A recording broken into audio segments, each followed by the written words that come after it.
Good afternoon, everyone. I would like to call to order the June 2nd, 2025 Lake Washington School Board study session. Let the record reflect that all of our school board members are present, and additionally, we have two of our two senior student representatives with us this evening. We have two agenda items on our study session this evening. The first is a review of the 2025-26 annual budget and planning process. Dr. Holman. So at this presentation, this really is a preview of what is coming in a first reading later in June. And so as we're going through this, you all know how exact Barbara and her team like to be. And some of these numbers the team is still figuring out because it is budget development season. And so, but really appreciate the work that's gone into this budget process as we've gone through reductions and some substantial changes. The legislature made some changes as well. And so with that, I'll hand it off to Barbara and Melissa. Okay, great. Mic is not on. All right.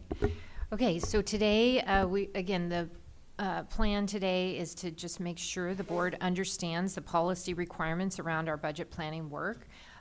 To ensure you understand our planning process and community engagement efforts, and then understanding where we are with our 25-26 budget. So again, we are here and the budget is developed in alignment with our mission and vision, and wanting to make sure we are equipping every student for their successful future. So as we have the last few years, our budget also is aligned with our strategic commitments. They anchor the work that we do in every day. So again, commitment 1 is our equitable and just systems. Commitment 2 is inclusive and rigorous learning. Commitment 3 is integrated sustainability, and commitment 4 is operational excellence.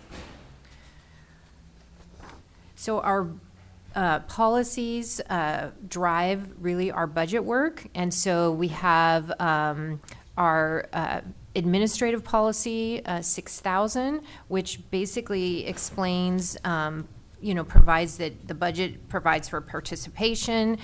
We share recommendations with the board. We share the preliminary budget with our citizens prior to taking action, and then we are required to adopt the budget in a public hearing, have a public hearing and adopt the budget no later than August 31st. The other policy that drives our work is OE5, financial planning. So this discloses, says that the budget will disclose our assumptions and assures that we have a fiscally sound budget. I won't read all of this. The one thing I will note is, so it also provides necessary information to the board on matters that impact the budget. The board did adopt a change. If you look at 511, provides for an anticipated year-end fund balance of the budget shall not provide for a year-end fund balance of less than 7%. That was, the board adopted a change from 5 to 7% in May. Again, and this ensures adequate reserves for emergencies and unexpected events. So we have a budget cycle that where we start off in the fall with our enrollment. Then in the mid-year, January, February, we work on our mid-year projections, which inform kind of where we're going to end this year. And then right now, we're in the budget preparation season. And we've received the legislature did finish their session on time, so we're pleased with that. And so that allows us to plan and start preparing their budget. And then it starts all over with reporting, and then we'll know what we have in the fall with our enrollment and mid-year projections. So just community engagement, again, it's important for us that we are continuing to engage and communicate with our community. And so What we have done this year, we've been really talking about the budget for the last, we talk about the budget every year, but we've intensely talked about the budget for the last 3 years. This fall, we did another town hall. We've had an ongoing, this is the second year of our budget advisory committee. We've provided the community budget update videos throughout the year. And then we provided the board with a legislative update once we had that, the legislature session ended. Okay, so now I'm going to dive into kind of the figures, and as Dr. Holman said, we are still crunching numbers, and so things may change slightly when you see the first draft of the budget in a couple of weeks.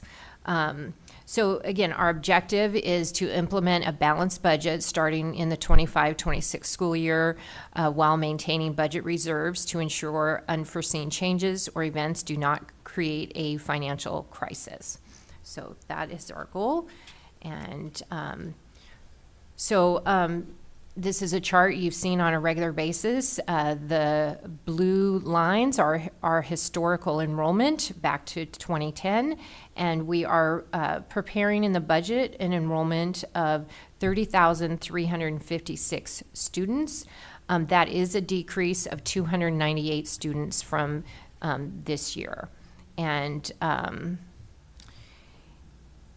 this is just breaking that down by elementary, middle, and high school. So again, as we've shared, our elementary enrollment has been declining since the pandemic, and so it's declined almost 14%. The good news is our high school enrollment is increasing, so it's offset some of that decline. So our high school enrollment is up about almost 17%, and middle school is just slightly down. But as we know, the reason our high school enrollment is growing is because we had a lot of growth pre-pandemic in our elementary. That growth is now in our high schools. So fewer students in our elementaries will eventually mean fewer students in our high schools. So we are preparing for that. So we are funded, now I'm getting into the tables with lots of numbers and not a lot of pictures, sorry about that. But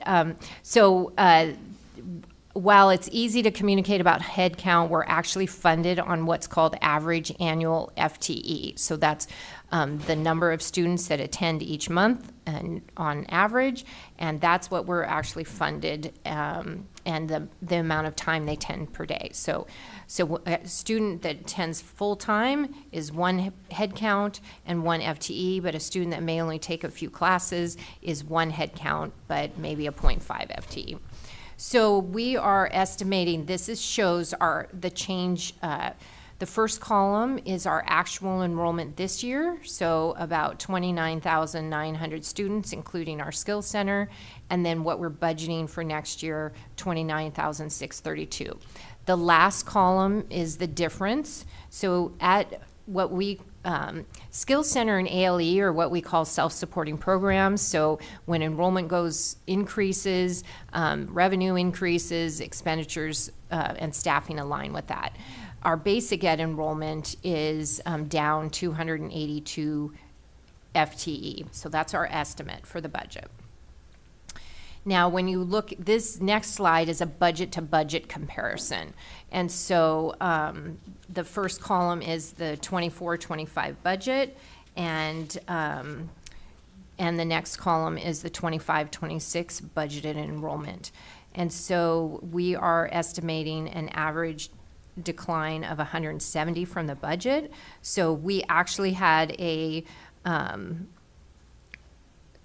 it's a decrease both compared to budget and from actuals, and a larger decline from actuals because our enrollment came in this year higher than we budgeted. So you'll see the actual is a large number, but because our enrollment was up this year, budget to budget is not as large. Then just some other key changes that also plays a factor in our revenues and expenditures.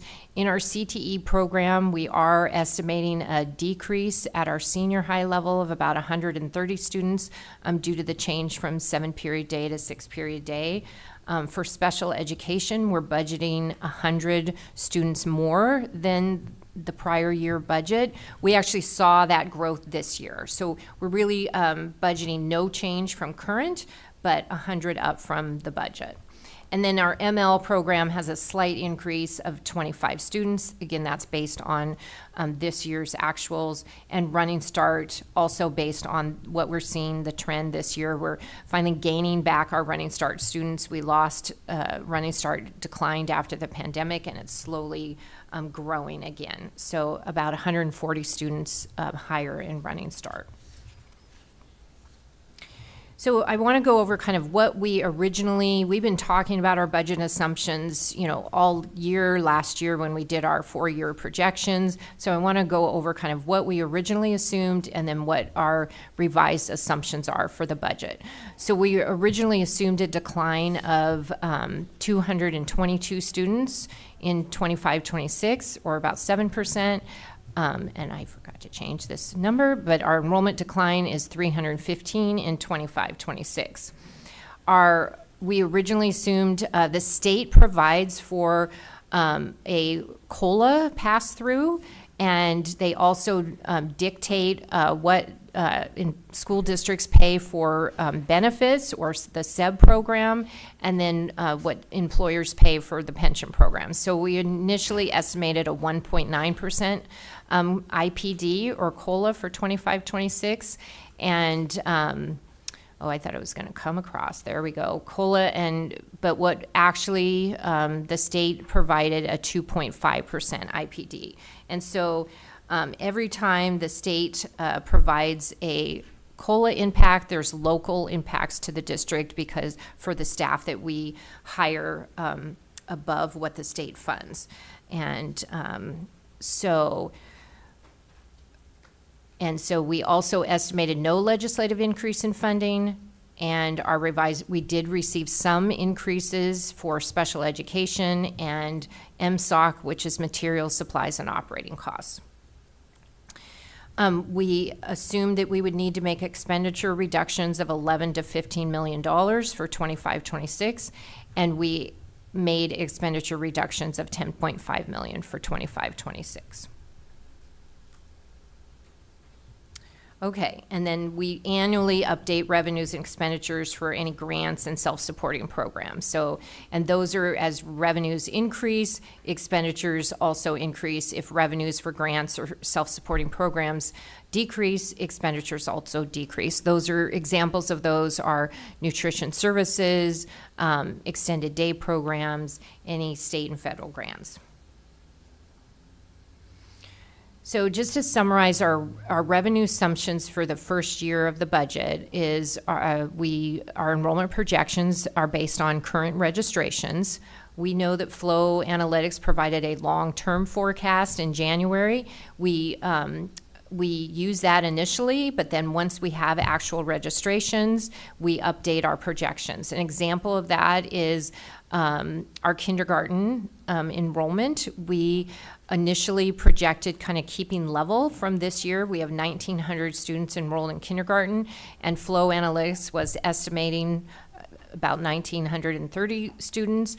Well, our registrations are trending about 100 students down. So we are budgeting more conservatively. We're budgeting 1,800 students in kindergarten because our trends, again, we're 122 students down where we were last year at this time. So in kindergarten.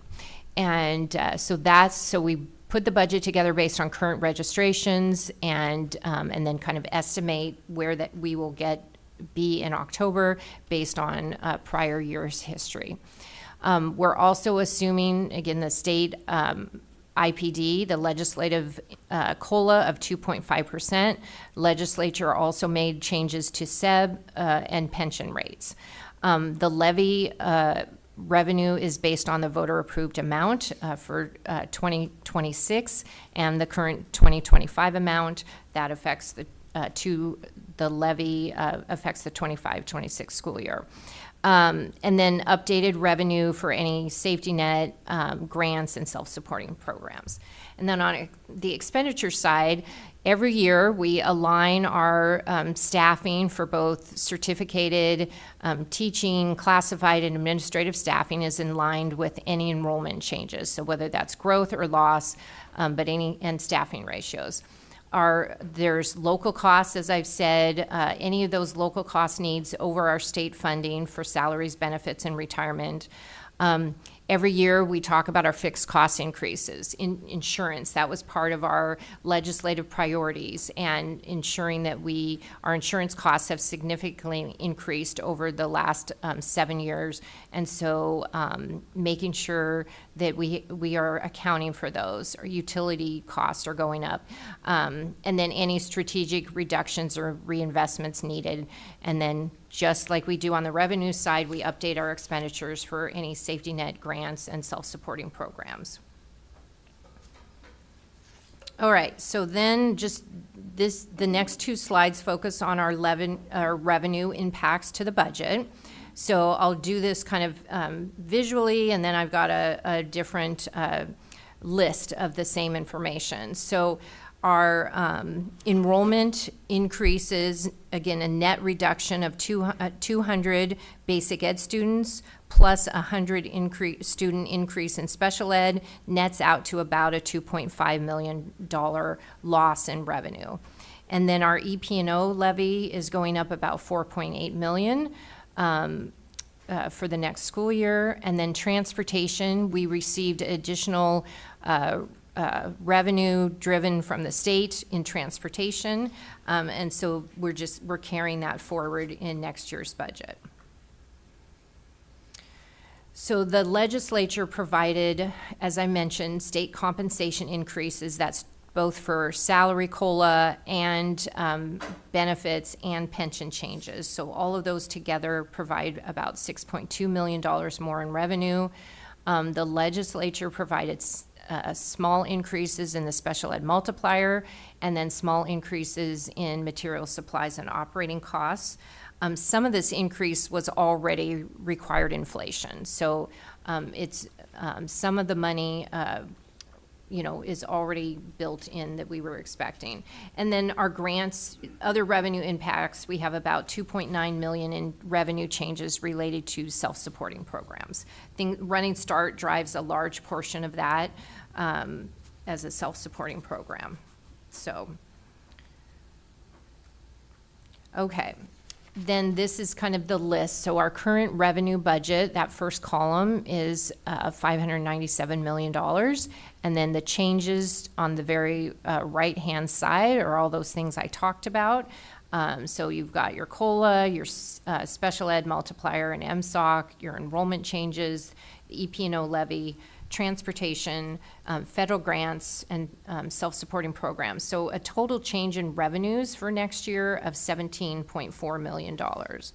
So our estimated revenue for 25-26 is $614.5. Now, that said, as we're still crunching in the numbers. For example, OSPI just got, Melissa, on Friday, what we call the input F203, the actual input for our revenue. So we have to put all of those inputs in and make sure that our estimates match what the state formula actually does. So we're crunching those numbers right now, and so any changes will be tweaked. Usually it's we catch some things and we say, OSPI, your formulas aren't working. So, but so anyway, so we're seeing if there's any changes because of that. Okay, so moving on to the expenditure side. The expenditure impacts in the budget, there were a couple of things that we actually implemented during the 24-25 school year. We added paraeducator hours, and then we also, as I mentioned on the revenue side for transportation, we're seeing, again, continued increasing costs for our specialized transportation, our McKinney-Vento, and our special education transportation. So that was implemented this year. And then, as we've been talking about, is our budget alignment. I don't have slides that go into, we've shared all those details over the last couple months of our budget alignment. But one of the things, so our total budget alignment is 10.3. It's 10.3 on the expenditure side. We talk about 10.5, but 250,000 of that is revenues in related to fees. So 10.3 on the expenditure side. But we wanted to show kind of that we actually made 17.4 million in reductions, and then we reinvested 7.1 million. So we've talked about the high school day reinvestment, the changes in elementary and highly capable. Some of those reductions were reinvested back into K-3 staffing. And so again, the net impact of all of those changes is 10.3 million. So then the fixed costs that are going to impact our budget for next year, property and liability insurance, it's going up another 1 million, and I say another because last year it went up about 1 million as well. So our insurance costs have increased from $2 million to almost $8.5 million in the last 8 years. So that is something we continue to talk with our legislators about, that significant change. And then our utilities, we're anticipating needing to increase those by about $700,000. We know that without all the sustainability efforts that we've put in place, those numbers would be even higher. So, and then election costs this year, some years we're reducing the budget because it's not an election year. This year it is an election year that we have both a levy and board elections. So we need to put those fixed costs into the budget. And then we've still just some other right sizing that goes on as we update the budget. And then finally, the state, federal, and local impacts. I've talked about the enrollment on the revenue side when we also have to reduce expenses when enrollment changes. So a $1.1 million reduction in expenses for staffing and other, building budgets when there's an enrollment decline. Staff compensation, this is both the impact of the state funding, but also local impacts, again, both the costs of the staff that we hire more than the state provides and the cost of the staff that is more than what the state funds. And then things such as, and then just implementing labor contracts, things such as increments, that's all incorporated into that number. And then just like I shared on the revenue side, when we also have the same on the expenditure side for grants and self-supporting programs. So this is the same information kind of laid out so you can see our current budget, which should say 24-25 expenditure budget is $602 million, and all of the changes that I mentioned. So we have a total change in expenditures of $9.7 million. So for our estimated expenditures for 25-26 of 612. And as you can see, that the expenditure changes are lower than our revenue changes because of our budget alignment and in order to get our expenditures in line with our revenue. So that's kind of the 1 year look, and then we always do a multi-year forecast. So how does the changes and the decisions that we make this year impact kind of our forecast? So just going forward, just reminding you of the assumptions in the 4-year forecast. So the enrollment decline in 25-26, and then our projections for the next 3 years really is using Flow's projections, a decline of 1% per year, or 892 students over the remaining 3 years. And then for state IPD or COLA, the estimates from the state for 26-27 are 2.6%. And 2.4% for the next year. And the state actually hasn't given us estimate for, I don't think they have for the next year, but we're estimating 2% for that last year. And then our long-term forecast assumes no other significant changes in state funding, given our conversations about the accounting maneuvers they're making in special ed.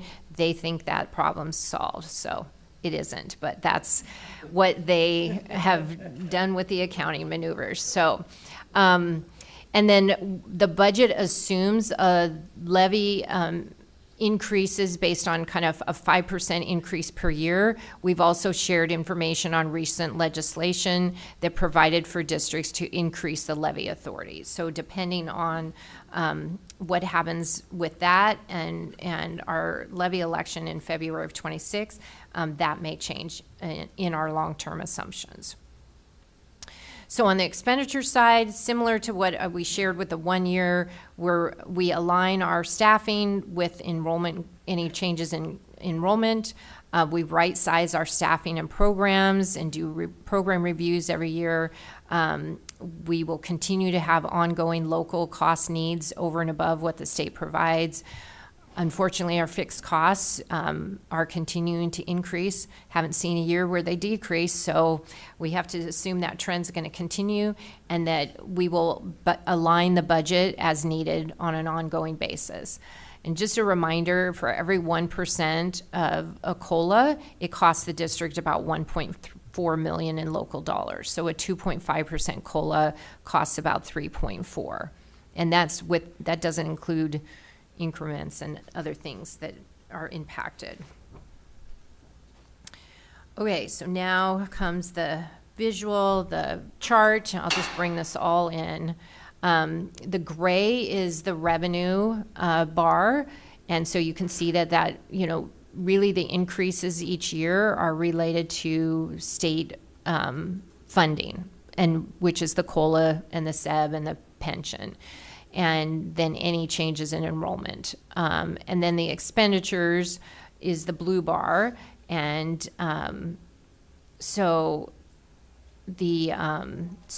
and you can see that by the third year, expenditures and revenues are equal. But what I want to point out, so this for 25-26, expenditures are slightly below revenues. So our ending fund balance is expected to be $60.4 million. And our goal, that is higher than the 7%, but our goal is around 8 to 10%. That minimum that's in the OE5 is really just a minimum. And then the next year, the fund balance, there's a gap between revenues and expenditures, a positive gap of about $1.9 million. And then the third year, revenues equal expenditures. But again, by the fourth year, with changes to, ongoing increases in fixed costs and is that expenditures will exceed revenues again. So we'll continue to need to right-size the budget on an ongoing basis as needed. Again, hopefully nothing near the $10.3 million, that, assuming no major changes. But so that, let's see. All right, so just some key takeaways. We will continue to align expenditures with revenues.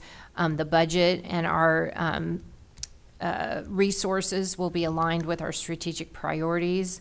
Our insurance and utility changes continue to impact our budget. We've talked about the reason we have the fund balance higher than our minimum policy. We really need to be responsive to emergencies and cash flow needs. We will continue to monitor enrollment and plan for future budget alignment. We budget conservatively when it comes to enrollment. We've talked about that before, so that we don't plan on spending dollars. But if the students actually show up more than what we expected, we put contingency in the budget on both the revenue side and the expenditure side. Should those students show up, then we will have additional revenue, and then we have capacity for additional expenditures. And we'll continue to need to realign our budget as needed.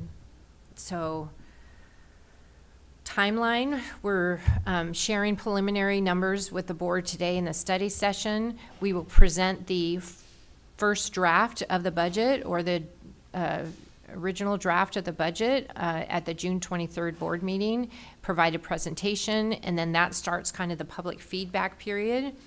We'll hold a public hearing on August 4th, and then we will take board action to adopt the budget on the 18th. Okay, any questions? And I just, because I don't have pictures on every slide, I thought I'd end with, this is why we're here, to serve our students. We've got our preschool all the way up to, high school, so. All right. Any questions? Thank you very much. Is there any questions or comments? Yes, Director Guthrie. On one of the slides, it had the policy language. This is admin policy 6000. And I know that this is the current policy language. So I know where it comes from, but it talks about members, for the public hearing, that members of the board and the administration shall be present at the meeting where the public hearing occurs to answer questions on any phase of the budget. Typically, I guess I've done this once, but typically we run that public hearing like our normal public comment of people can come, they can speak, but we don't typically respond. This policy makes it sound like people might expect a response. And I'm just wondering if sort of, is that required by state law, or should we look into clarifying this policy to better reflect how we actually run things? To be clear, I have no problem answering questions on the budget. I'm just not sure that doing that in the context of one of our business meetings is really the best way to approach that for us or for members of the public who might have concerns.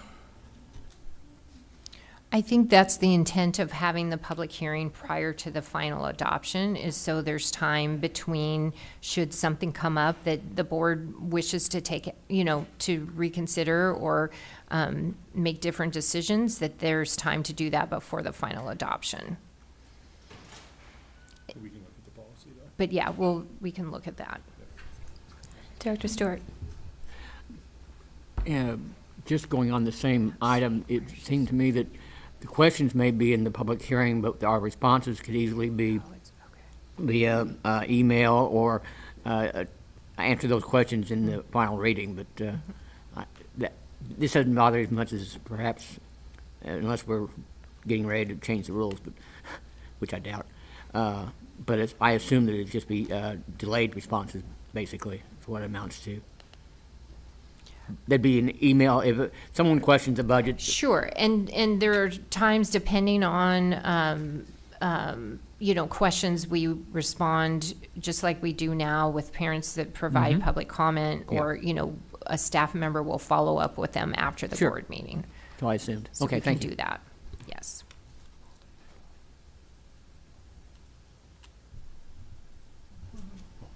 Yes, Director Guthrie. Sorry, one more question. You were talking about how the enrollment numbers here are now sort of a combination of what we saw from Flow back in January and then the actual registrations. And yes, we've been tracking kindergarten enrollments sort of all spring and know how those are trending. I'm curious about the jump in Running Start enrollment, and if that is, are we seeing sort of increased interest around Running Start for the coming fall compared to previous years, or where, because I think it jumped, I don't have the slide in front of me, but from like 610 up to 750 or something, which is pretty Do you want significant. to answer that, Melissa? I think it's based on, some of it's based on actuals. So actuals right now is 710 students. So the jump to the fall is really not as significant, since we've seen such a large jump between the budget over the course of this year. Can I follow up on that? So, but with the reinvestment with the high school day changes and working to make sure that like our students know what their options are or alternatives for pursuing course credit, are we anticipating another jump in Running Start enrollment? a slight additional increase, which is why we put it at 750 instead of the 710 that it's at right now. So the explanation for it going to 710 though, It happened over the course of this year. right? So we just But think do we more- know like why there was such an increase Mm-mm. this year? I think we've been seeing a steady decline. I can pull back. I can send a slide showing our Running Start history for the last 6 years, but it has been steadily increasing. And so with high school enrollment increasing, Running Start enrollment increases proportionally. Some years, so we're not expecting there to be a sudden change in the percentage of students enrolled in Running Start, but let's say the Running Start numbers don't come in. Running Start is what we call a revenue neutral program, and so we budget the revenues based on that enrollment and the expenditures. So if the enrollment is lower than we plan, we're just spending less. So we're not impacting other programs should we be off in that number. And I think we're just now getting back to pre-pandemic levels. If I'm Correct. visualizing Yeah. that chart. So we have more students in high school, and so the overall percent of students participating in Running Start is actually less than before the pandemic. Yeah. I'll just add that it is a similar trend in other districts around the state. So we're following what we're seeing elsewhere as well. Awesome, thank you. Any other questions? No? All right, then we can move on to our second agenda item for the study session. Thank you. Yeah, I gotta get out of my air media here. So this is a continuing follow-up discussion of the last couple of study sessions. There are proposals for policy language change for our GC policies, which is our governing culture policies. I'm ad-libbing until Dr. Holman gets online, gets connected. I'd like to thank Director LaLiberty and Director Yocum for taking a stab at the proposed policy language.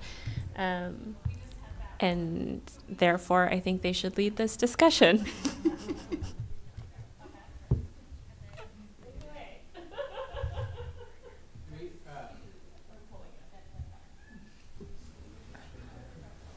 I don't think there's a whole lot to discuss. I feel like the language kind of nails it. Can we put that up on the screen? We should probably just go policy by policy. Great.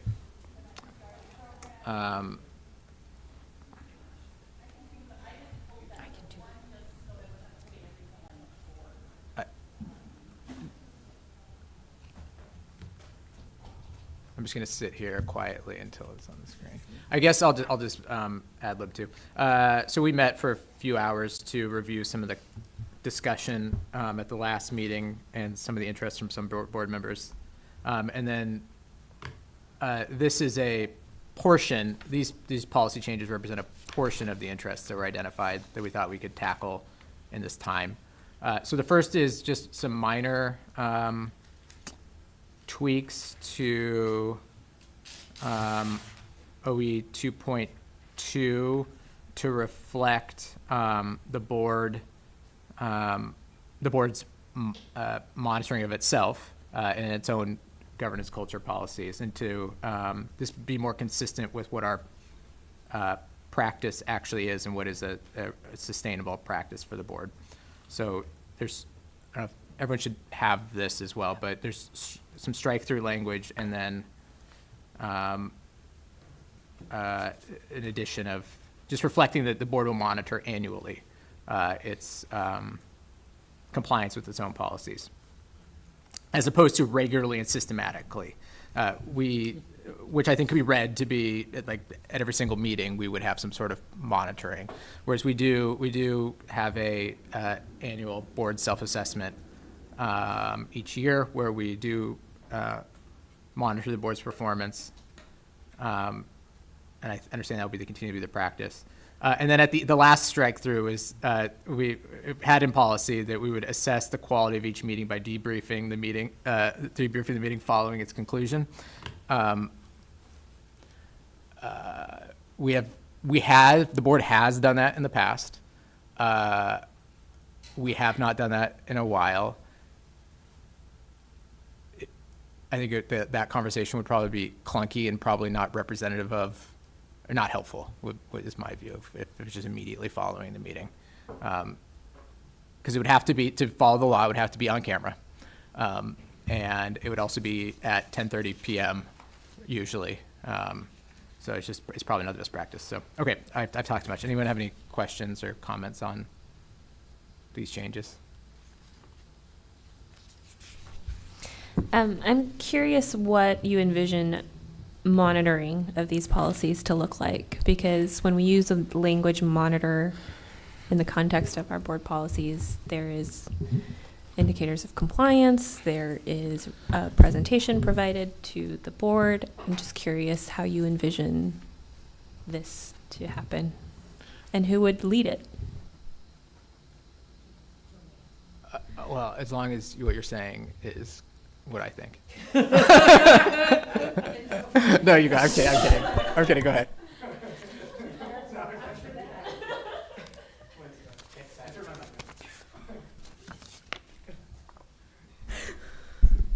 Now I'm nervous.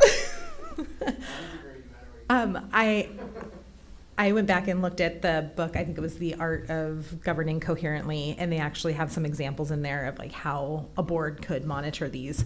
And it looks like it could be easily done at our self-assessment meeting, even to the point where like each of the policies or sub-policies was written on like, you know, a chart of paper, and we would put a little sticky dot of like, did we do this? Did we not?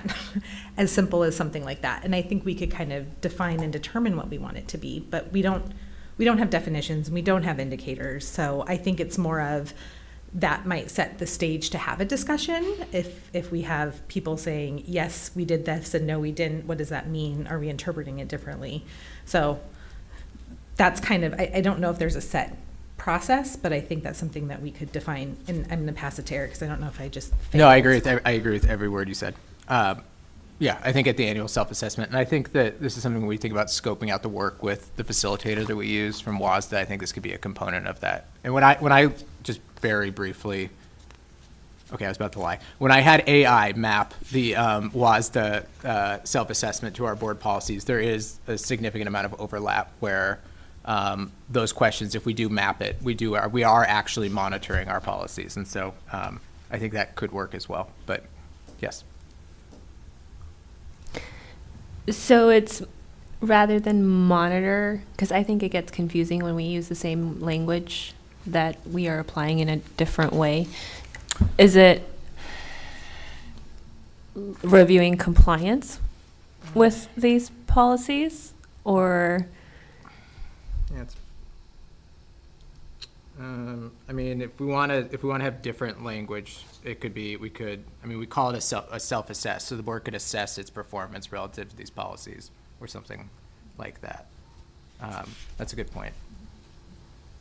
I just think it gets confusing when we, use the same language that we're using for our monitoring of OEs and results. Yeah, I agree. Okay. John, I didn't take down, okay, good.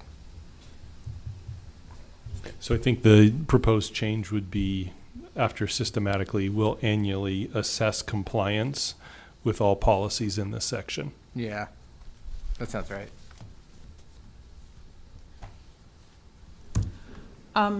First, a total nitpick is just as long as we're touching this policy, there's some random italics in there. It's in the current policy language, so I know where it came from. I could not determine significance to the italics, so my very tactical request would be if we're revising this policy anyway, just everything should be not italicized. A little bit more substantive. What was I going to say? I definitely agree with monitoring being overloaded, and now we have like our normal monitoring and our progress monitoring for our results and OEs, so adding a third type of monitoring I think might make my head explode. And my last thing, I'm curious, Director Liberty, just sort of for board history here, that like, what did those debriefs look like when you actually did that? I know you said that they were not productive, which is, I can imagine. So I'm not questioning that, but I've read this language before, and I'm like, what would that even look like? And yeah, like, yeah, what would that? And So- yes, Director Stewart, you can chime in as well. Well- Yeah, help the newbie over here. I feel like I need to invoke my Fifth Amendment right here. Because the truth is that the board, after the conclusion of the meeting, once the cameras were off, would have a brief discussion about how do you think that went? And that's a problem with I think actually maybe under the current law, we were allowed, I think you probably had to do it in a meeting still. Well, anyway. So yes, that's one thing that happened, but it was a very short, I think the board president would ask, how do you think that went? And everyone would say some version of just fine, let's go home. Yeah. And so, and that was even with the board not having that conversation on camera. That was the level of engagement. I think lack of self-reflection too. So I don't think it was productive. It happened for maybe less than a year, maybe a year. I definitely see value in reflecting, but I don't think that that's probably the best place to do it. Yeah.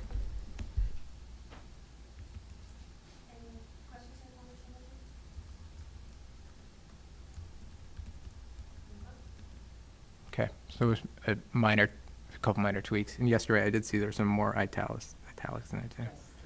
You just got to read it with real emphasis so when you're orienting candidates. really mean it.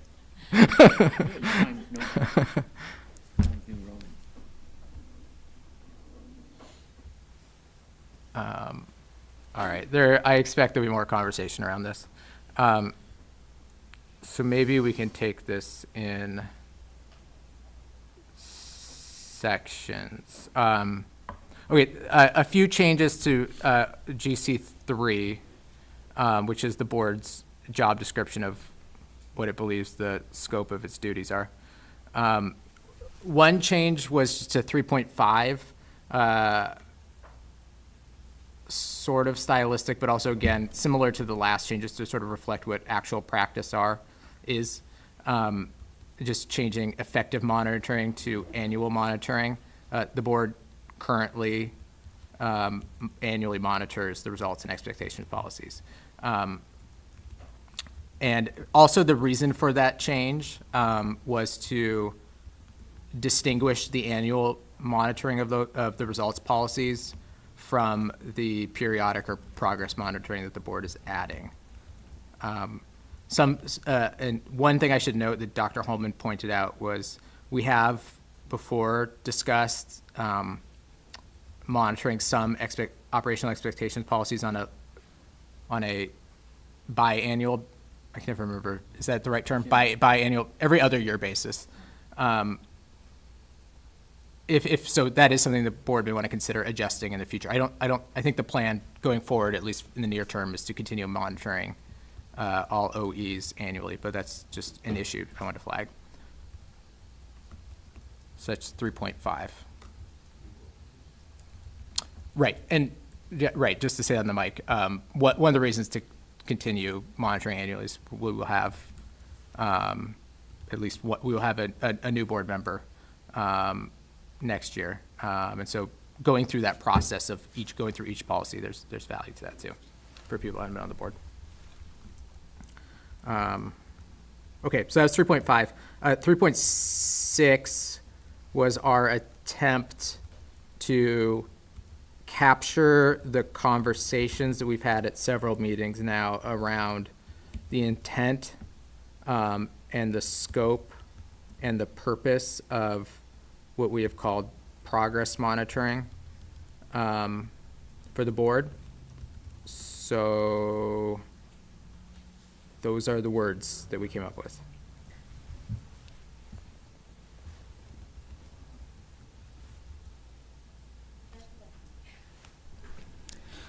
Thank you for capturing a lot of conversation into some somewhat succinct language, especially because I think the five of us have been all over the place on this. So it's really helpful to just lay this down. And I agree with the spirit of it. I find it kind of funny that we're this prescriptive and this detailed for progress monitoring, but then not for our kind of big M monitoring, which is arguably, or maybe even not arguably, more important. So if, I guess my suggestion or recommendation would be that if we agree that policy should be to this level of detail, we should probably put some thought into doing something similar, even if it's just, there is more detail, for example, in the governance books about sort of what monitoring should be. But even if it's referring to that, so that, just that it's clear what that is as well. So maybe this is, no good deed goes unpunished. And could you do this for regular monitoring too? No? Yeah.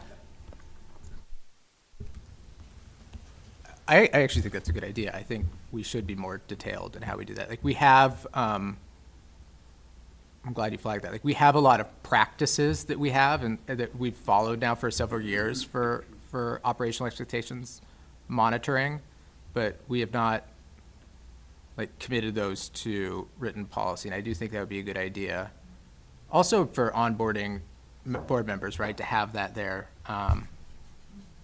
So, yes, I do think, well, let's see how the rest of this conversation goes before anyone agrees to take on more work. But I do think it'd be a good idea for someone to do. Yeah.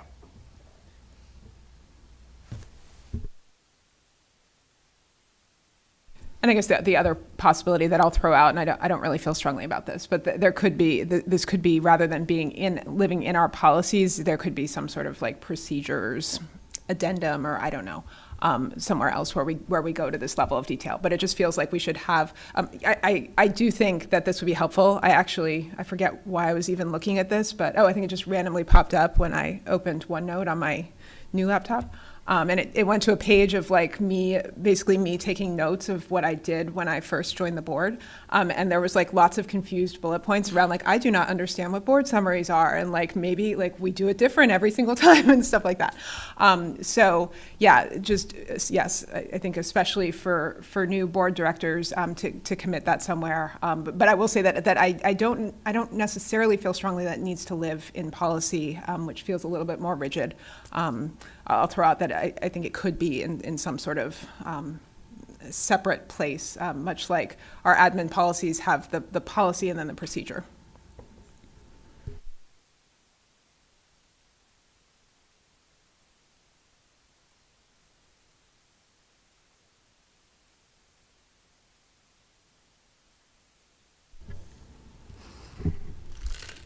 Anyone else? I have a question.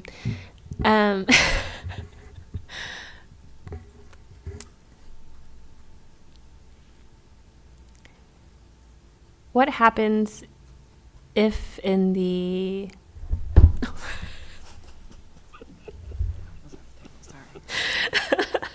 what happens in the event of we've never done progress monitoring before. We don't know what it's going to look like. What happens in the event that discussion or data or interests fall outside of the specific scope of the presentation requirements outlined in B? Do we go back and rewrite the policy every time that there's a change? So we use the word may include for that specific reason, trying to put some parameters around what we believe is the intended scope of the presentation, but knowing that there's the possibility there may be other data or presentation formats that would be beneficial for the board. And the reason we had may, it was also, there may be some of these ideas in here may not be appropriate for, or maybe not be necessary for certain policies. We're also, or for certain monitoring. So this was more of, It was intended to be more of guidance rather than prescribing what has to be in a presentation.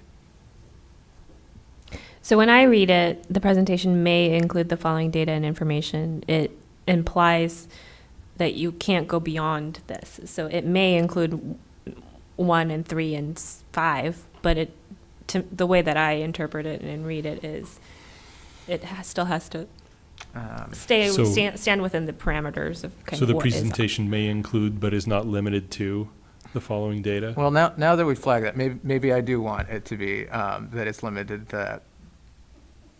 Like, what are some examples of things? I know we're sort of speaking in the hypothetical here, but like what? Like I have an interest in not in having a defined scope, a relatively defined scope, and some parameters around what this looks like, and having it not metastasize into something different. Like if there are some additional data and information that we think is missing, then I would think we should include it. I think it almost feels like, rather than trying to guess all the ways in which we might want data, I guess it might make more sense to do what it should not be and articulating that versus trying to figure out all of the things that it could possibly be. I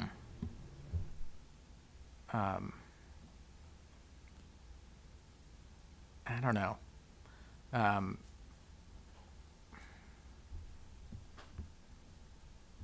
Like that would also, I mean, that would be if you were having me write it, it would be an equally long list of things it should not be. And so I don't know if that, I mean, here's the thing, like if the board decides that it wants things that are not included in this, the board can always suspend its policies or modify its policies.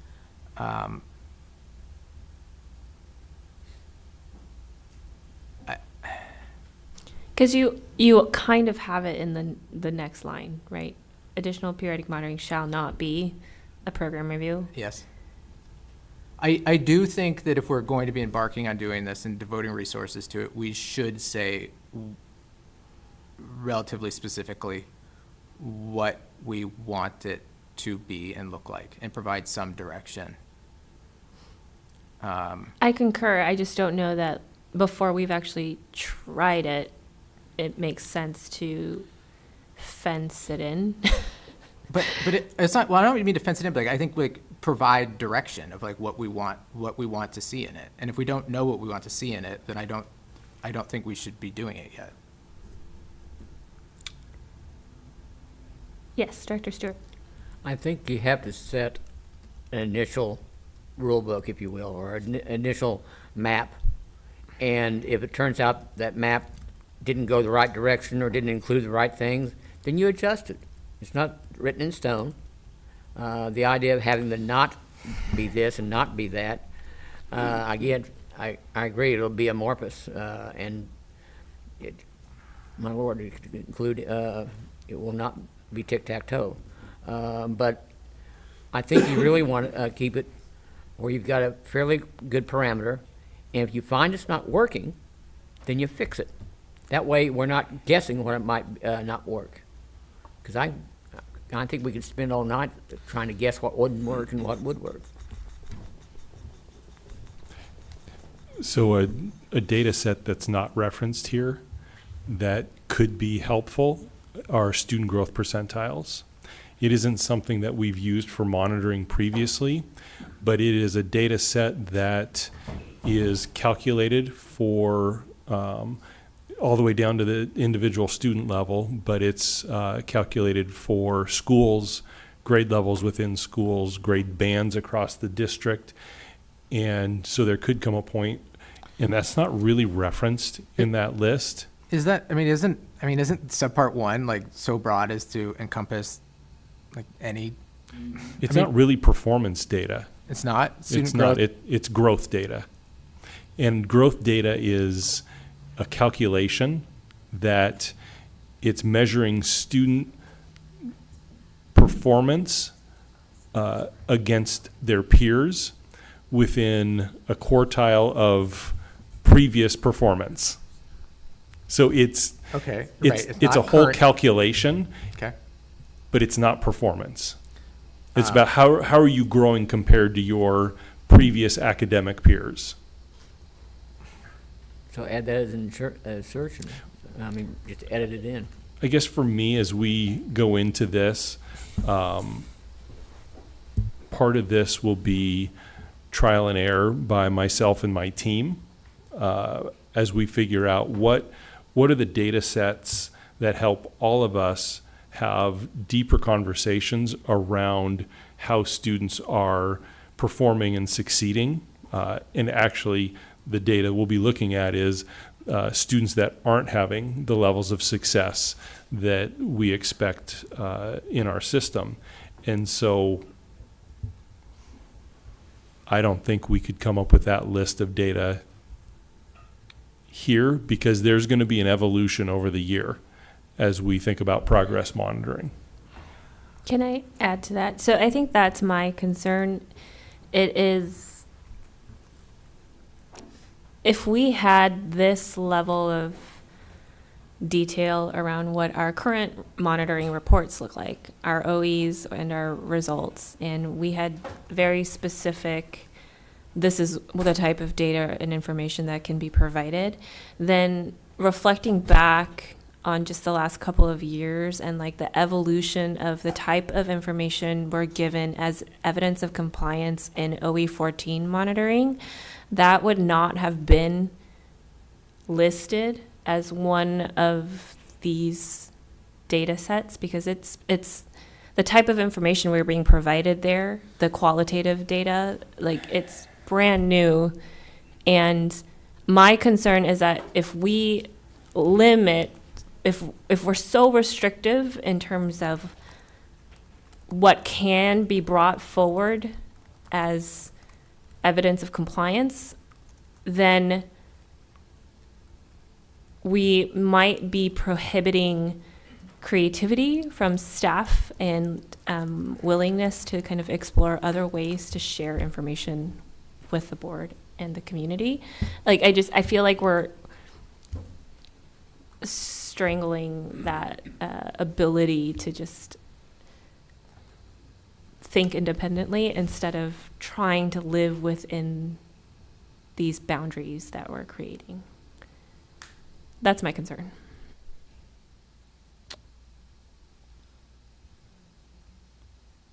I don't know, when I read this, I feel like the way we're speaking, it's about almost an evaluation of the superintendent, but it's within our GCs and it's what we're doing, right? So I guess I'm struggling with, now that I'm like reading this right now, right? Like the superintendent shall provide the board. I mean, these are our policies on what we're expected to do. Is that, so I think like. Well, this is where we decided to have this policy live. I think this policy language could also live in the board superintendent relations section. I can't remember exactly when I got this feedback, but the feedback was not to have it there. So. Sorry, I just ruined all that. No, that's fine. But I'm wondering if that helps with language? No, I mean, I don't really care where it is.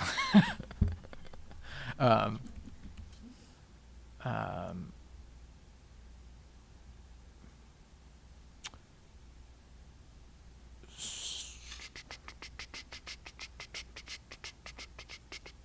mean, 3.5 is language that's already in the policy. So it already talks about superintendent performance and your expectations.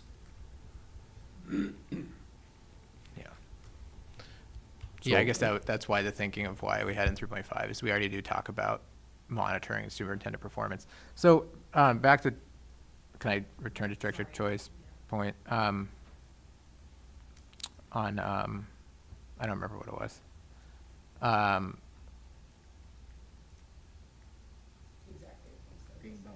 Oh, the exact data points.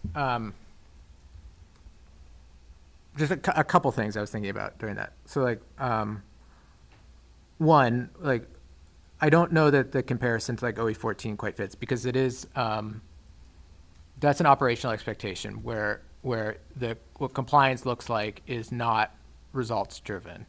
It's compliance driven. And so it is going to be a little bit different, like what we look at for compliance. With results, actually, I do want to pause here because something I said just triggered something, Dr. Holman, I'd like to hear. So progress monitoring, is it about compliance? So That's- the board is not going to rate the superintendent on compliance other than Yes. did the superintendent provide progress monitoring data? So, And so compliance is really in annual monitoring of OEs and adequate progress in results. So, yeah, okay, right, thank you. And so I guess like the question that we have to answer is, like, do we as a board want to tell the superintendent this is what we want results monitor, or we want progress monitoring to look like? This is how we want to look like, or do we want to leave it open-ended and provide that discretion to the superintendent to decide what it looks like and give it back, or something in the middle? Because like what here is I was trying to provide, what we were trying to provide is direction to the superintendent about this is what we expect it to look like. But I think it could be, I think another reasonable way of getting at this is to do the opposite or something in between. So like, to me, that is the question is like, do we want to direct the superintendent, or do we want what Dr. Holman was talking about a little bit of like, an option would be Dr. Holman and his team look at ways of this is how we could do progress monitoring and bring that to us. And like, I mean, that is a reasonable, I have a preference, but I think that's a reasonable approach. So I think the board's work in A of indicator selection, I think that will drive what then the superintendent would determine what needs to be brought forward. And so trying to come up with a list of all the available options or put boundaries on the superintendent, you put the boundary already of it's not a program review. And I would also offer, going into our first season of this, all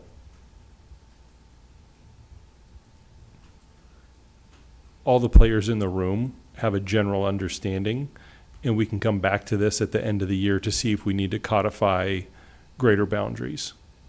Well, it's not bound. I don't think the intent is boundaries, but direction. And if we're not, I guess people are laughing at me. Okay. Suggested routes.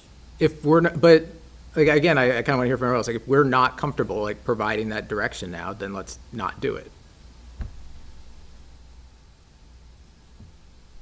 I think I would prefer to provide more flexibility than what's on the page currently.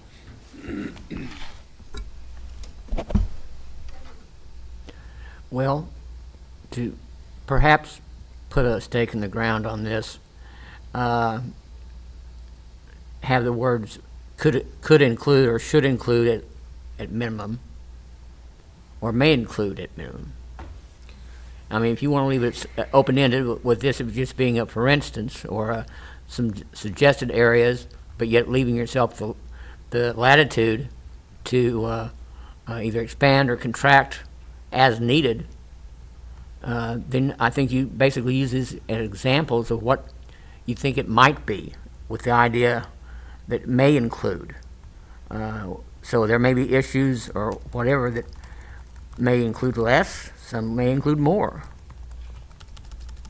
I think it's more of a suggested routes as opposed to an exact map, or suggested things you ought to put in your backpack when you go on a trip, as opposed to you must have this in your backpack. And that comes from a non-hiker. Okay.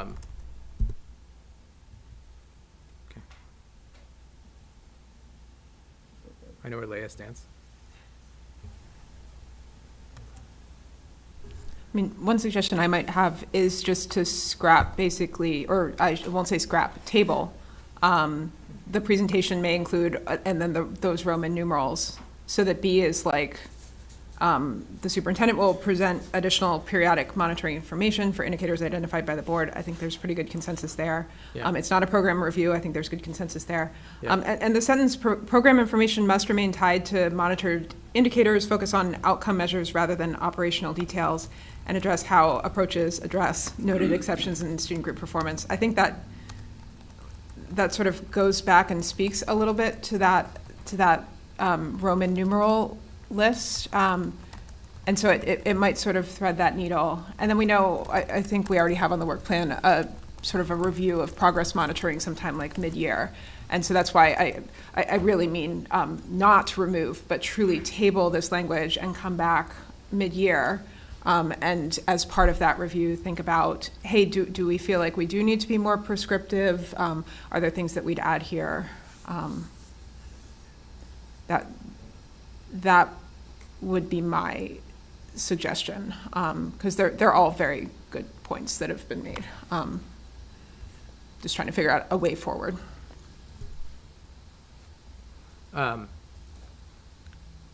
Agreed. All right. Can I propose a minor tweak?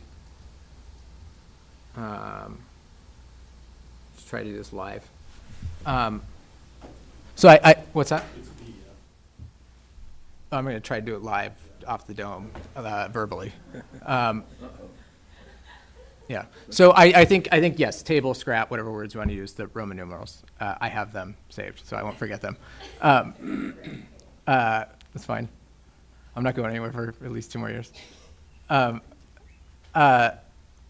do want to have some language on the presentation. So I'm just going to propose, so the very last sentence before the colon, so the presentation may include the following data information. I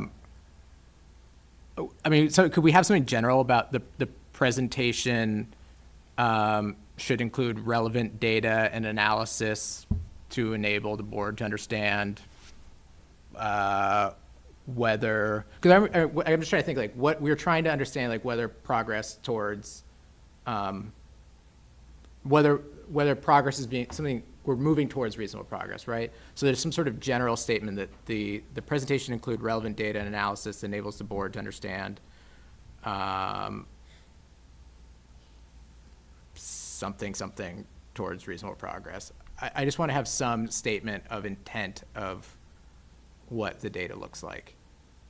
So I didn't quite get there live, but some general statement consistent with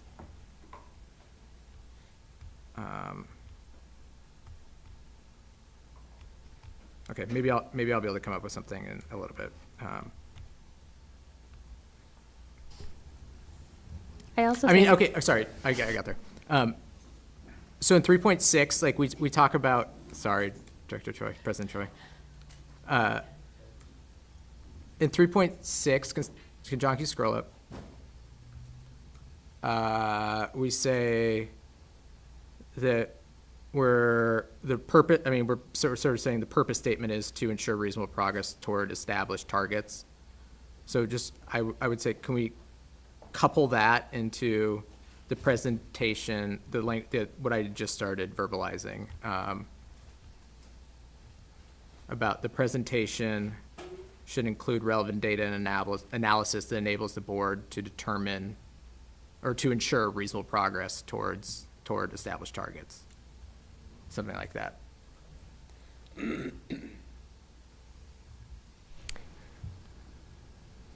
Does that work? Not Yeah. too prescriptive? I have a question. Why is the additional periodic monitoring shall not section, why is that not a bullet? Like, why is that not yeah. C? I was intending that to fall within B. So B was supposed to be the talking about the topic of subpart B was to be the presentation requirements and the scope of the policy, and so. We'll just make it a second paragraph. Yeah, now we can do that. Sure. I don't care though. It doesn't matter. Do you mind reading back what he just said, or what you wrote down? The presentation should include relevant data and analysis to verify reasonable progress toward established targets. Yeah, something like that.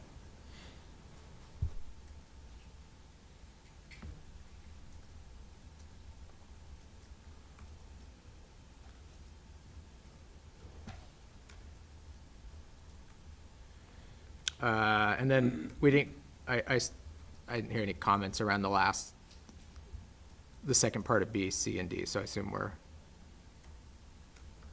cool.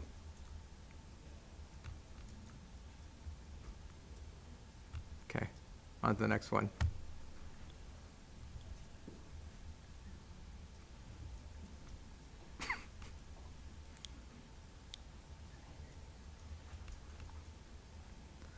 Lindsay, you want to handle this one?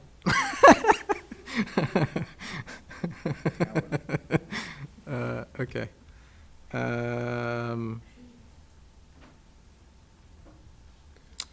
Okay, so let's see here. So a few changes to 6.2.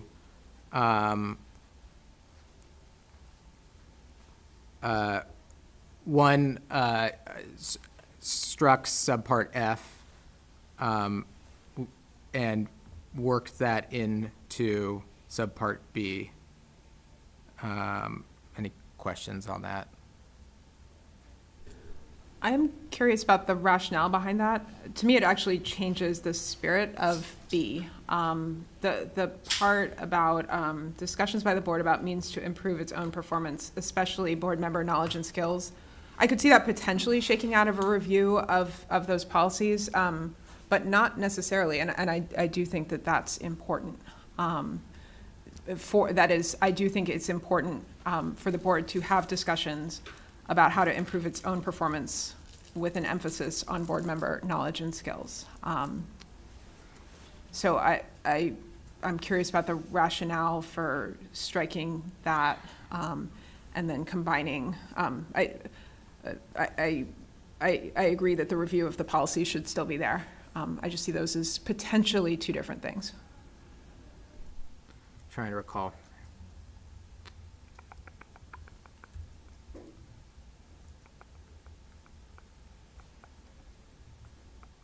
If we're trying to consolidate a little bit more or remove letters. No, it wasn't I would that. be No, fine it was actually, with it wasn't that. having that combined into B.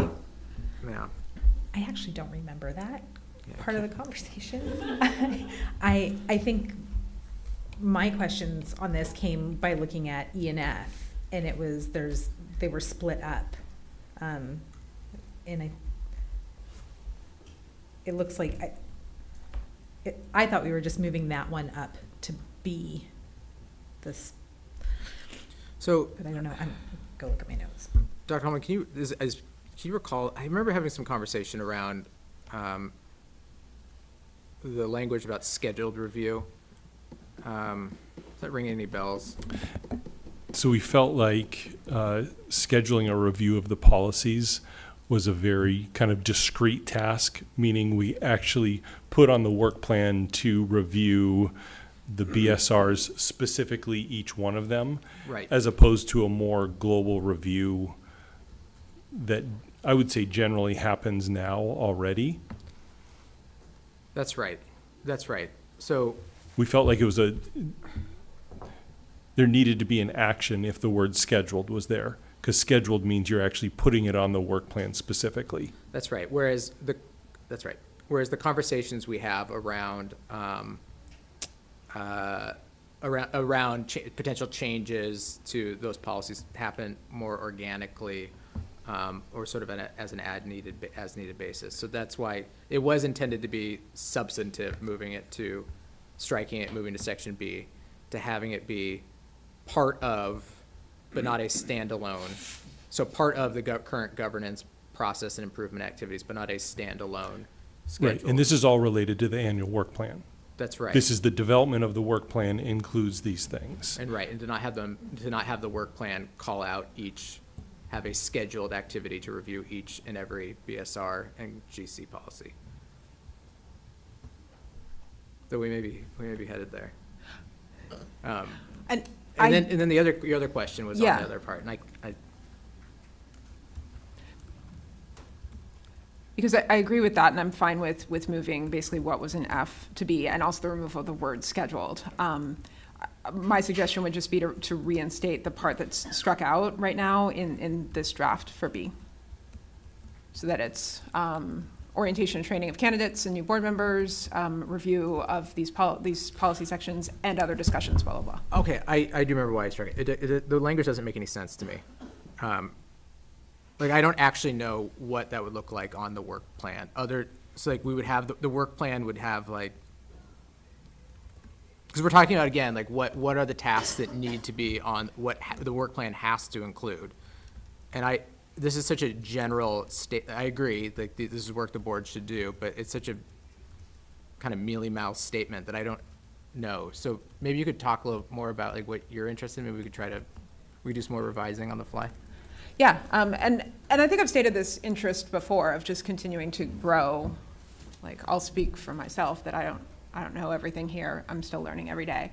And so remaining curious and having part of our time together being to increase at least my knowledge and skills. I won't speak for any other board directors. Knowledge of what's going on in this district and potentially skills around different activities that we could engage in. I do think that that's important. And you know, I can joke again that I'm the newbie, but I think this is going to be an ongoing. Like I don't think there will ever be a point where I'm like, okay, now I know everything. Great. This doesn't need to be a priority.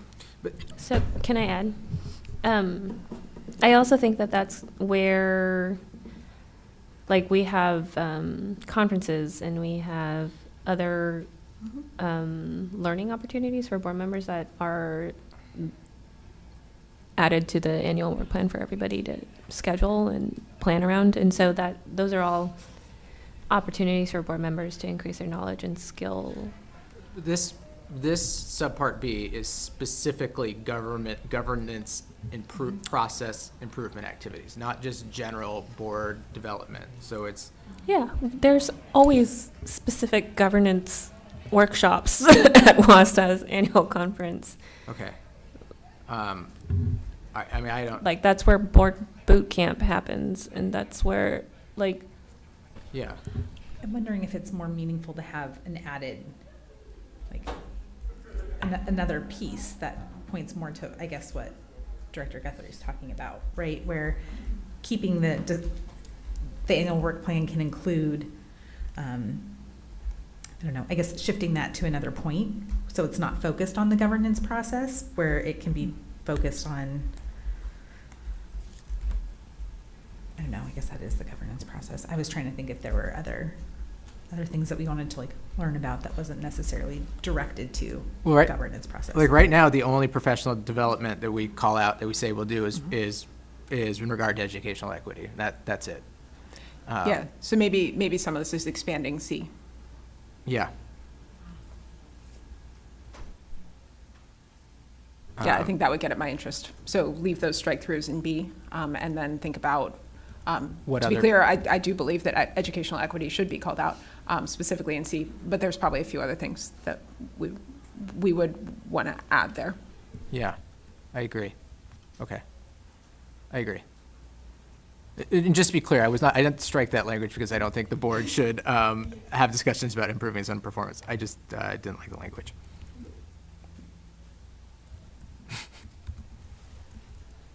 The other changes to subpart D and F are just grammatical. While we're doing grammatical changes, could we add the missing of in point E? Scheduled monitoring results and yeah. operational expectations, there should be an of in there. Yeah. Sorry, coming across typos in our policies always drives me nuts until we get a chance to fix it. This is my chance. Okay, then I think the next part on the next page, 6.3 and 6.5, I think we should take that together as one conversation that we have 20 minutes for. And unfortunately, we had this for last. So, okay. And I guess there's one other thing I want to add. I emailed the board, and we probably should post, I emailed this to you as well, Dr. Holm. We should probably post the alternative language that I sent on 6.4 to, we should probably post that on board docs, just so it's clearly in the record. I took a pass at these, and then I also sent an alternative approach to 6.4 that is in the spirit of being less prescriptive, an attempt to do that.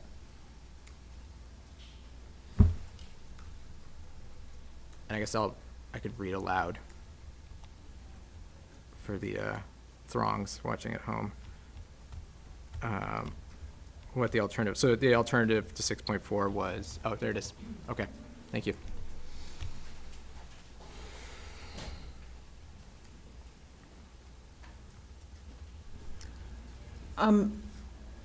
I guess, well, starting with 6.3, I was reflecting upon the board's agreed upon priorities language. Do we have agreed upon priorities beyond our results, or should we? I know I may be going back on what we talked about previously, which is sort of having a theme for the year, some specific priorities that we're looking at. But I don't know. Thinking about like the overlap of all of our different interests, which I actually think is, if leveraged appropriately, actually, right, we have a GC around this, about that we function as a single unit, but use the strengths of the individual board members to the board's full advantage or something like that. I'm a little worried that if we're sort of having like sub priorities, like something more than just our student results, which we already have a lot of agreement upon and have sort of processes around, that we're not, that we're sort of trending too much to functioning as a single unit and not enough towards leveraging our different strengths and interests. Does this mean priorities when we look at the work plan that's actually in the consent agenda, where the very first part talks about priority focus of the board and it lists those 4 components? And so that's the piece that you're saying not to include those there?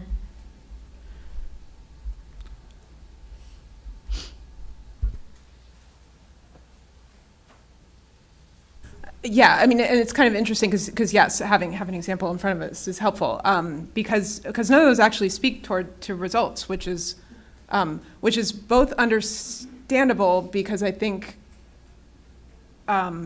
it's almost redundant to call out results as a priority, but then I'm struggling with sort of how to position those priorities. And to be clear, I have no issue with the priorities, or I think we should spend quite a bit of time next year. Maybe a sort of have that be a priority, or thinking about, because I think it's calling out OE3, OE10, both of which are sort of relatively new in terms of the language, and then OE14, which I think is always going to be another agreed upon priority. I'm not sure what that adds, and I worry about getting to a point where it's like, oh well, that doesn't touch on, that topic doesn't touch on OE3 or OE10 or OE14, so it shouldn't be on the work plan when we're to guide agenda development and scheduling decisions. I concur. So I think the reason that I propose to include this is, one, we agree on a work plan. There's a bunch of tasks in there. Invariably, we're never able to get to everything that's on the work plan. And there has to be changes made and decisions made about what we postpone, what we do in that current year. And I think the board having an agreement, an understanding, and hopefully an agreement as to what the priorities are for the work of the board that year, to guide those as things change during the year, to have that guidance in place already, is beneficial. So, like, for example, when you look at the work plan for next year, we have a lot of work around OE10. I would expect that's a priority for the board. Maybe it's not. and maybe other things on the work plan are a priority. And if that's the case, then when something happens, that whatever that other thing is may take precedence in scheduling over work on another study session on OE 10. The board could decide it wants to embark on like a full-scale enrollment policy for next year, for example, and could say that is a priority or that's not a priority, and then we know that's the intent, is for scheduling of the work of the board. This particular policy, it's not a hill I'm going to die on. I think it's a good idea, but I'm fine.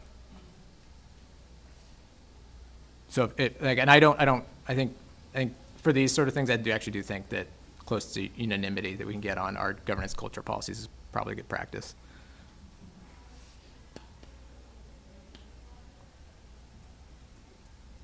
So we don't like that. Is that the idea? I'm kind of curious. Do we not? I really am curious. If we don't like it. So I think the work plan already calls out the priorities. Like when you look through the current content of the work plan, it already defines what the priorities are So why don't we based just say on it? what we're allocating time to. Maybe. We do say it, but we're getting to it in a different way than how it is Okay. stipulated in this sentence, because based off of board interests and the discussions that we have, we drafted the work plan, and then the priorities kind of came out of the discussion. It wasn't, we think it should be this, and then therefore these are the topics that will go under it. I was gonna say, I think it's almost, I guess I view it more as a timeline in how we go about with the annual work plan. And I think about like the retreat, and I think that would be an amazing time to sit down and really talk through like more of what is our focus for this year, rather than looking at everyone's interest from a survey and then trying to piece out what the priorities are. Kind of, I guess, have that conversation to begin with, and have that hopefully give a little bit more direction, but not, again, it doesn't have to be just that, but maybe a little bit more, that would maybe help board members direct their focus when it's like, what are your interests, coming up with the survey. If we have said like our priorities are really to look at OE 10, maybe my mind would go more that way and thinking about like what study sessions would be interesting, what other pieces would be interesting, if I knew that's kind of like the big theme for the year, and it might help direct a little bit more thoughtful responses to like what we would hope to see in the work plan. I mean, if we think we're saying it implicitly already in the structure of the policy, I think we should also just say explicitly what the board's priorities are. I think, but Can I add something else? Yeah. The board spends an entire year identifying what the priorities will be for the following year. Mm-hmm. And so the work around OE 10, that was already predetermined. Mm-hmm. Progress monitoring.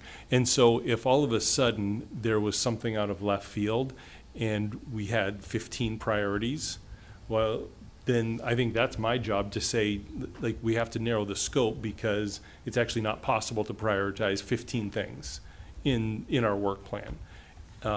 So for me, it's actually helpful. However we land upon the priorities, how did we get priorities in our current work plan? Well, the superintendent looked through the work plan and said, here's the priorities, but it's all based on the board's feedback. Yeah. The board said we want to do progress monitoring. The board is prioritizing OE3 and OE10. Yeah. But you've already done that through prior monitoring, and so, and the board is committed that OE14 will be a priority every year. So that's how those priorities landed on the current work plan, but it was based on what the board is already, the inputs you've already given. This is one of those times where I can't tell if you're agreeing with me or disagreeing with me. Well, I'm saying for me, it's helpful to have those priorities, Okay. because the work plan, it's the board's work plan, but my team and me, we're the ones that have to take that and hopefully realize it for the board. And that gives us clarity, nor does it de-emphasize any of the other policies.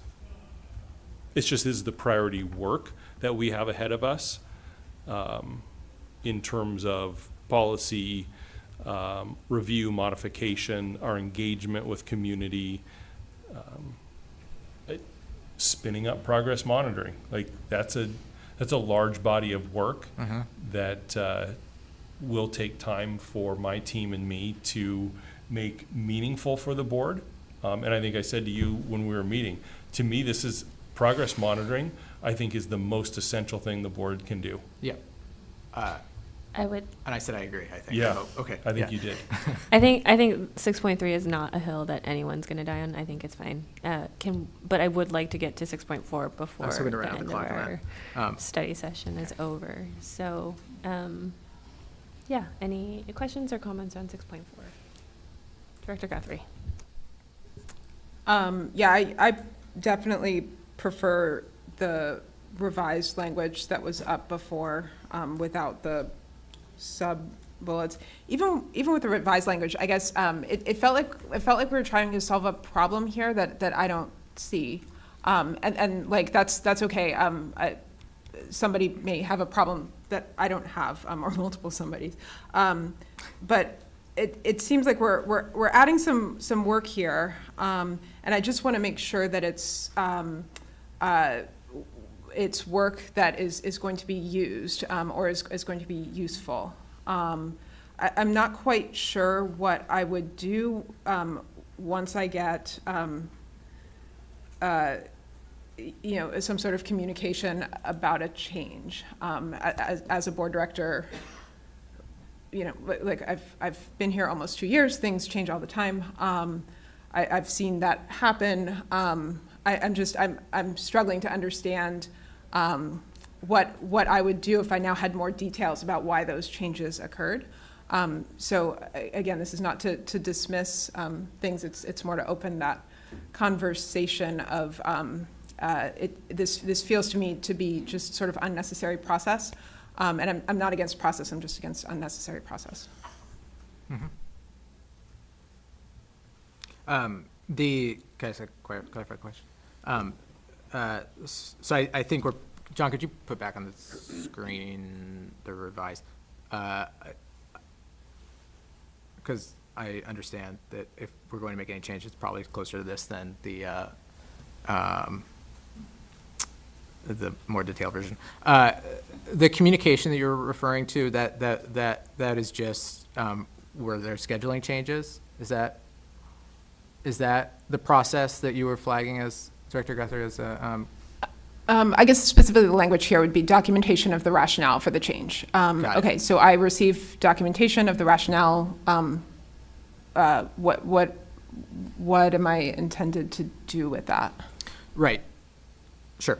I can sort of talk through how I think this works in practice. So this is with the current language that's in there. So if the board would adopt this would just be additions or subtractions to the work plan. So, so if there were an item that were going to be added to the work plan, that would be communicated to the board in some fashion with a rationale for why it's being added to the work plan, and then the board would take some action in some form to change its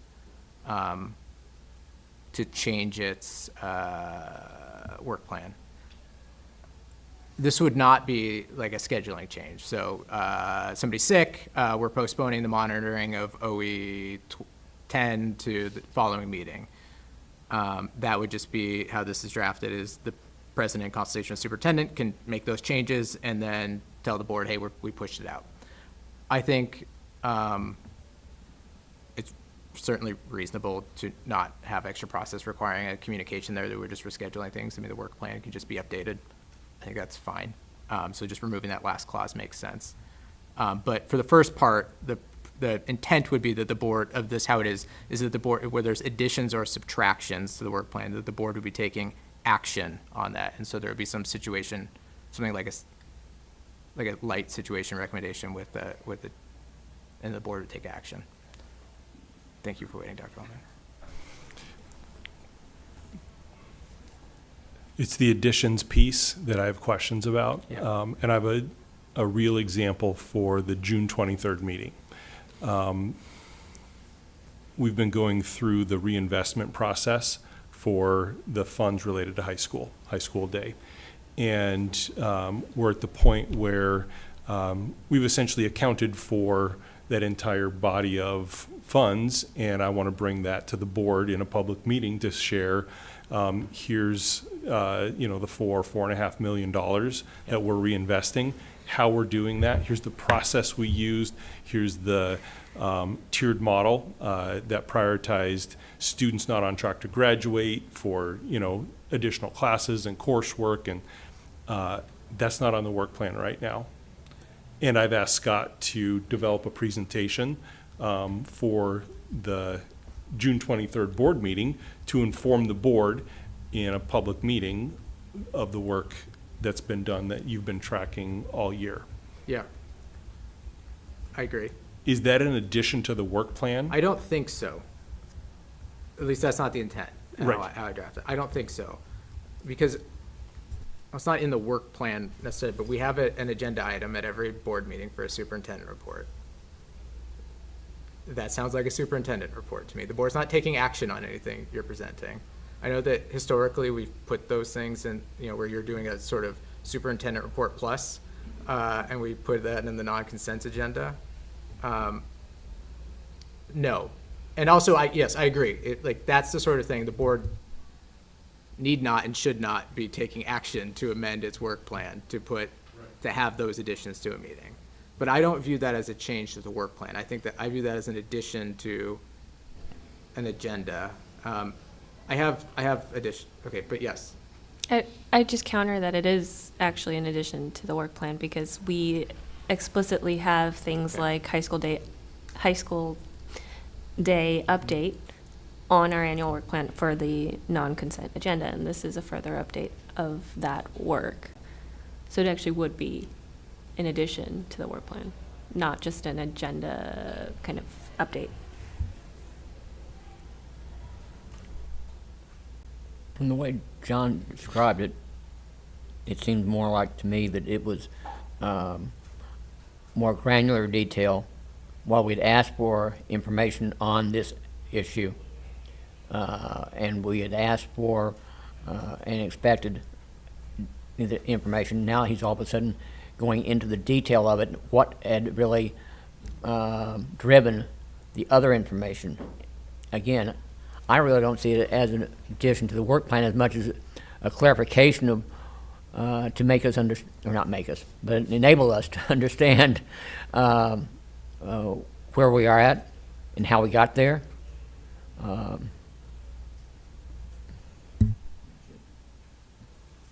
Maybe we have different definitions of additions to the work plan then, because to me that is an addition. And so if we're saying that's not an addition, then I might be okay with this. But then I guess what would be an example of an addition to the work plan? Sure. Well, I proposed one through a discussion around OE 5, 6, and 7, which was to have a study session on for the board to consider whether to do an additional enrollment policy language. That to me is in addition to the work plan, and I actually think the better process for the board. That's actually kind of what generated. I actually don't think that the way that I did that is the right process for the board to make those sort of changes and balance other interests with the work that it has going on. I think you can end up with too many discrete things going a bunch of different directions, and it's just not as considered of an approach.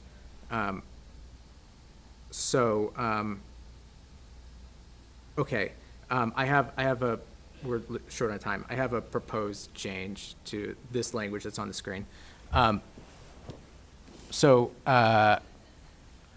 way to ensure that we're not having to take action on things like Dr. Holman referenced is we could just include a term like significant changes to the work plan must be made through board action, and all other changes that the president has authority to do. And we already give the president authority to interpret the board's policies. So this would just be, this change would leave more discretion to the president to be doing that, but ensure that there would be some process around things that were deemed significant. And I don't view like what Dr. Holman described as a significant change to the work plan. That's an addition of another informational item for the board. And so that is, yeah. I think with addition and subtractions, I almost view addition separately rather than like replacement. I feel like there was one time when there was a study session where there was something added, but something was subtracted, right? I think, so if there was just, I mean, I feel like we can always have things added if you're not getting rid of anything. I think, does that make sense? I think, I'm trying to think, was it the high school day that came in and that replaced something that had already been agreed upon, and that had not been agreed upon? So it was added, but if like both had happened, I would see that as being an addition and something else, but it got rid of something else. So that, I don't know how to phrase that. So it's not just additions as standalone, but it's additions when they replace something. Okay, I know we're out of time. Can I just say one more thing? Director Guthrie said, like, I can't remember the exact words, but something like, I don't identify a problem that we're trying to fix here. I agree. Like, I don't either. The problem that I see is we say nothing in our policies right now about how we have language on adoption of a work plan and what it has to happen, and then we say nothing about what modifications. There's just nothing at all. It's completely silent on it. It doesn't say it's delegated to the president. It doesn't say it's not. It just says nothing at all. And so I think we should say something about the changes and have an agreement to it. I think there's a continuum of approaches here. I started with the most restrictive, but I'm also comfortable with something closer on the other side of that.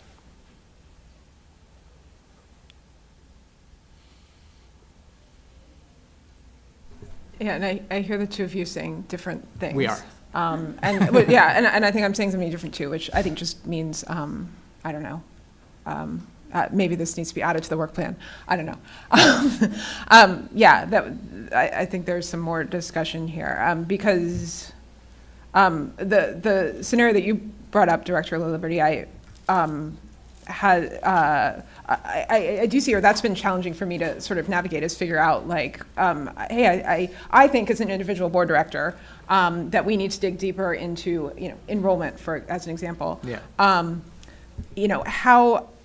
How, but I, as an individual board director, cannot direct the superintendent to do that. So how, like, what is the process through which we as a board gain consensus about one of those topics? That's one problem. And then yes, the sort of prioritization, or how do we determine if something does need to get subtracted, or if it's not, in addition to, how do we prioritize that? Those are two separate things. So I guess I will stop rambling, but thank you, because that does help answer my question of sort of what are the problems that are being seen, and just puts a finer point on that. So thank you. It sounds like we are going to conclude our study session. Is it urgent? Okay. I was going to say, it sounds like maybe another pass at some of the changes for the 3 GCs, and then that will get sent out to the board for review before the next study session. And then we'll decide if we need further actual discussion or if we can get to consensus with the second draft. Yes? Yes? Dr. Yoakum? Yes? Okay. Since there are no other agenda items, the June 2nd, 2025 study session is now adjourned at 6:48. Thank you, everyone.